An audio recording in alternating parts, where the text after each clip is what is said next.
அனைவருக்கும் கணித வணக்கம். இப்போ பார்க்க போற கணக்கு விரிவாக்குக. -2p into 5p² minus 3p + 7. அப்ப இந்த கணக்கை பொறுத்த வரைக்கும் என்ன கணக்கு? இயற்கணிதத்தில் உள்ள கணக்கு. ஓருறுப்பு கோவையால் பல்லுறுப்பு கோவையை நம்ம என்ன செய்ய போறோம்? பெருக்க போறோம். ஃபர்ஸ்ட் ஸ்டெப் நம்ம என்ன செய்வோம் பாருங்க. -2p இன்ட்டு எதால பெருக்க போறோம்? 5p² minus 3p + 7. இப்போ பாருங்க, இந்த ஆள ஒவ்வொரு உறுப்பா நம்ம பெருக்க வேண்டியதுதான்.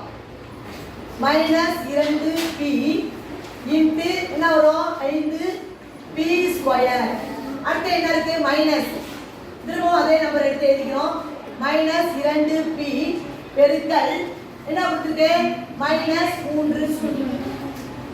அடுத்து பிளஸ் -2p இன்ட்டு 7. இதை மாதிரி ஃபர்ஸ்ட் ஸ்டெப் நம்ம போட்டுக்கிறோம்.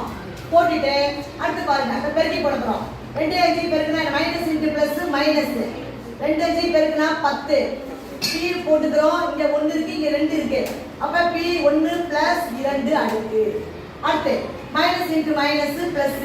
இப்போ போட்டிங்கன்னா இந்த இடத்துல வெறும் 3p தான் வரும். மைனஸ் மைனஸ்னா ப்ளஸ் 2 3 பெருக்குனா 6. p அடுத்து எத்தனை இருக்கு? 1 1 2. அடுத்து பிளஸ் போட்டு பிளஸ் இன்டு மைனஸ் மைனஸ் வந்துரும். 2 14 14p. இப்போ அடுத்த ஸ்டெப் என்ன செய்ய போறோம்? -10p 2 1 எவ்வளவு? 3. அடுத்து பிளஸ் 6p² -14p. இதுதான் இந்த கணக்குக்குரிய விடை.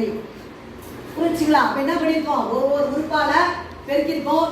திருப்பி கடைசியா அடுக்குகளை கூட்டி எடுத்து போட்டிருக்கோம். புரிஞ்சுங்களா எல்லாருக்கும்?